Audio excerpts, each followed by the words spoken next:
경매스쿨 현미경의 치우입니다. 여미입니다. 저번에 내가 농지연금 강의를 한번 한 적이 있거든. 그렇죠.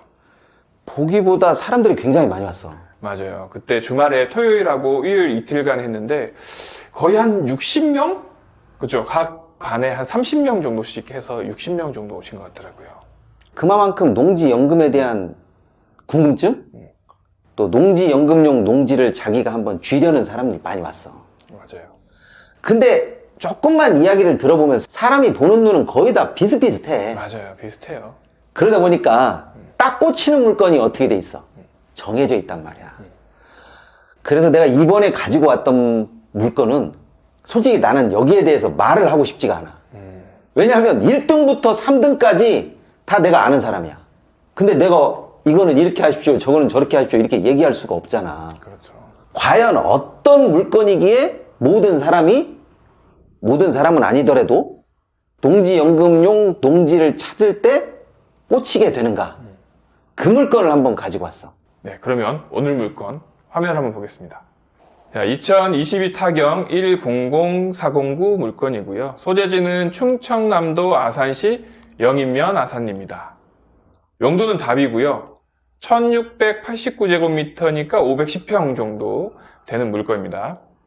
꽤 크네. 그렇죠. 이 정도 면적이면 우리가 농업인 조건을 갖출 수 있는 1000제곱미터를 넘으니까 혹시라도 농지연금을 생각하시지만 아직 영농 경력을 채우지 못하신 분들 같은 경우에는 이 정도 면적을 경작을 하면 영농 경력 5년을 채울 수 있는 거죠. 그렇지. 감정가가 2억 5,300 정도인데 4,258만 원이 될 때까지 입찰이 안 했습니다. 그러니까 이 이야기는 뒤바꿔서 얘기하면 가격만 놓고 보면 충분히 10명 이상은 달려들 수 있어. 그렇죠. 감정가 17%라는 거는 아무리 경매가 싸게 떨어진다고 하더라도 이렇게까지 많이 떨어지는 일 많지 않거든요. 그렇지. 자, 2022년 6월 13일에 신건으로 진행을 했는데 작년 10월 정도에 한 분이 단독으로 8,700만 원 낙찰이 됐다가 미납을 했고요. 이 미납 때문에 더 많이 떨어졌을 수도 있을 것 같아. 맞아요. 네, 미납이 되면 아무래도 다음에 입찰하시는 분들이 조금 왜 미납을 했을까? 무슨 하자가 있는 거 아닐까? 어떤 권리적인 하자에 문제가 있지 않을까? 이렇게 생각을 해서 입찰을 못 하시거든요. 하자는 엄청나지. 그렇죠. 근데 그런 물리적인 하자 아니고 권리적인 하자에 대한 걱정이 있는 물건이더라고요, 이게. 자, 이렇게 많이 유찰이 됐었는데 3월 13일, 그러니까 지난주죠. 지난주에 낙찰자가 나왔습니다. 9명이나 입찰을 했어요. 금액이 이만큼 떨어진 것 치고는 9명이면 조금 아쉬운 숫자야. 그렇죠. 근데 물건을 보면 뭐 20명, 30명 정도가 달라들 정도의 물건은 아닌 거죠. 그 가치에 대해서 모른다면. 자, 물건을 보겠습니다. 계획관리 지역이고요. 보시면 여기 지적선 맹지라고 되어 있습니다. 맹지. 자, 근데 사람들이 이렇게 가격이 떨어질 때까지 입찰을 못한 이유가 있어요. 뭐? 여기 보시면 인수라고 되어 있잖아요. 인수. 인수. 지상권? 그렇죠. 지상권에 대한 인수가 있기 때문에 사람들이 이제 겁나하는 거죠. 아, 이거 권리적 하자가 있구나. 그래서 아까 미납을 했구나. 이렇게 생각을 하거든요. 그렇지만 좀 아셔야 되는 부분이 있는데 이 물건에 설정되어 있는 이 지상권은 이 농협에서 이 근저당을 설정을 할 때 같이 설정된 지상권이에요. 그렇기 때문에 이 근저당이 말소되잖아요. 말소기준 권리에 근저당이 있으니까.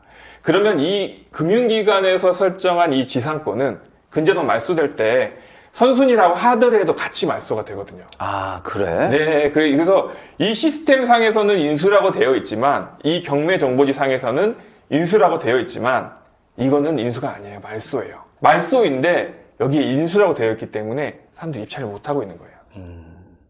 자, 근데 이번에 낙찰자가 나왔잖아요. 9명이나 입찰을 했단 말이에요. 그 이유가 뭐냐면 화면을 보시면 을구 2번 지상권에 대해서 지상권자인 신청 채권자가 말소 동의서가 제출했다는 거예요.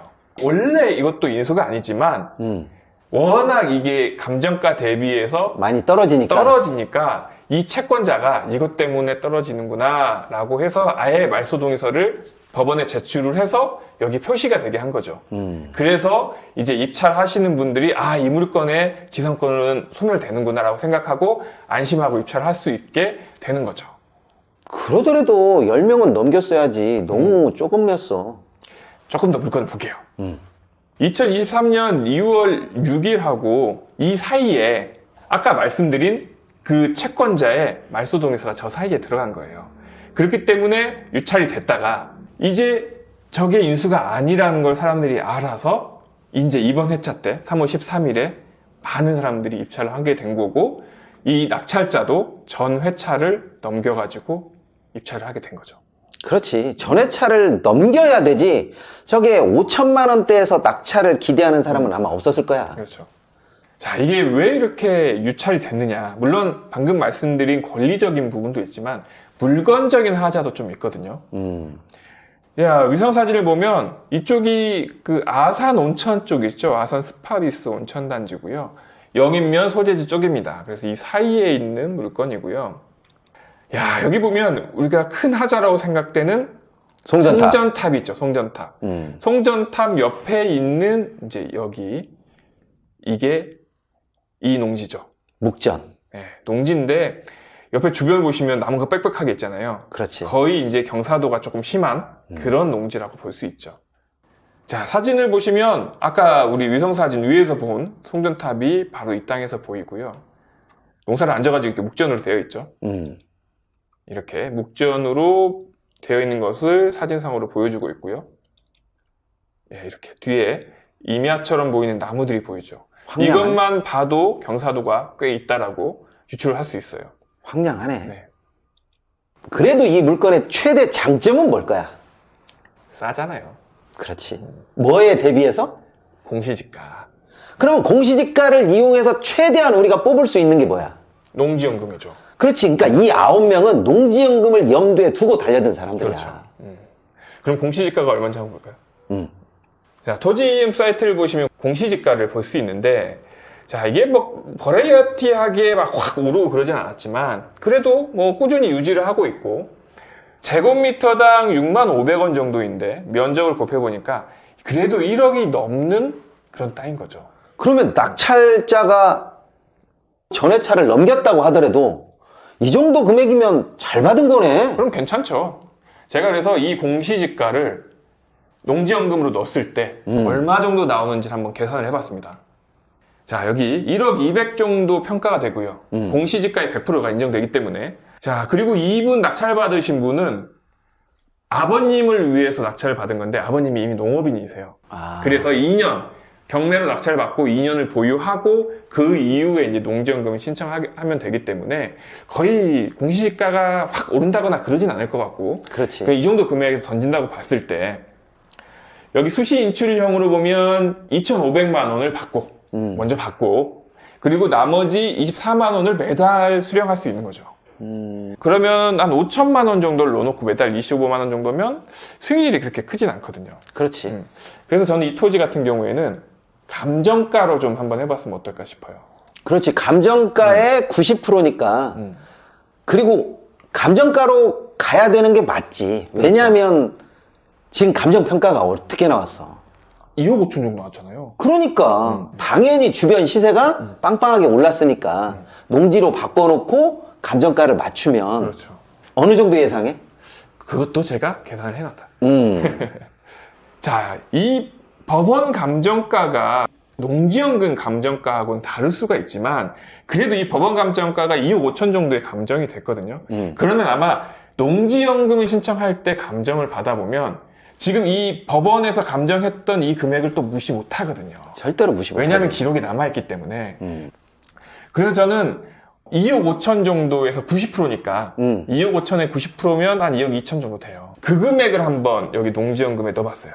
그러면 이 수시 인출형으로 5,500을 먼저 받을 수 있는 거예요. 그럼 아까 6,800 정도의 낙찰을 받았잖아요. 그러면 한 1,500 정도만 묻혀 있는 거고 그 땅에 나머지는 내가 다 투자금을 회수할 수 있는 거죠. 그리고 나서 매달 얼마를 받아?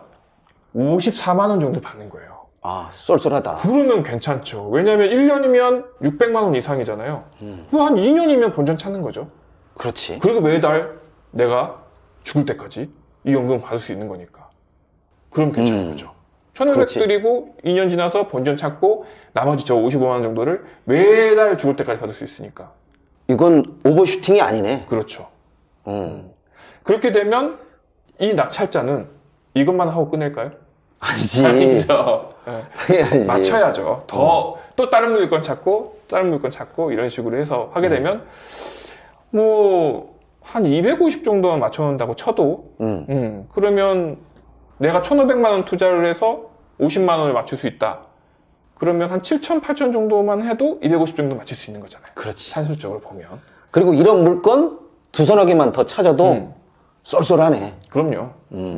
아들이 이제 부모님을 위해서 이렇게 농지연금 해놓은 거고, 또 그 아내분도 같이 강의를 듣고 있어요. 그러면 이제 친정도, 처갓집도, 그렇지. 그렇죠.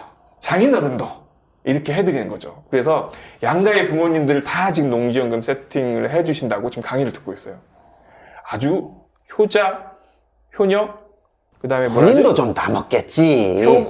에이, 알잖아요. 이게 딱 해놓으면 그래 나는 다 이걸로 됐다. 나머지 재산은 이렇게 이렇게 되는 거죠. 그렇지. 네. 자, 이렇게 농지연금은 잘만 세팅을 하면 내 돈을 많이 들이지 않고도 매달 연금을 수령할 수 있는, 매달 수익이 발생할 수 있는 그런 시스템을 만들 수 있는 게 바로 이 농지연금이라는 거죠. 그리고 본인이 나의 은퇴를 위해서 세팅을 해놓는 것도 괜찮고, 또는 부모님을 위해서 세팅해 놓는 것도 아주 좋아요.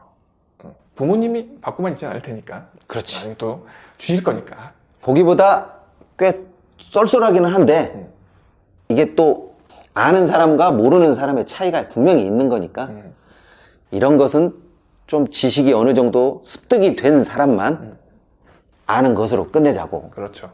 그리고 이 땅은 농지로 바꿔야 돼요. 그죠? 지금 이 상태로는 농지연금을 신청할 수 없고 농지로 바꿔야 되니까 그에 따른 또 부수적인 노력이 또 필요하겠죠. 그렇지. 또 그리고 농지로 바꿔놓으면 또 그 가치가 또 올라가잖아. 그렇죠. 가치가 올라가면 감정금액도 올라가니까. 그렇지.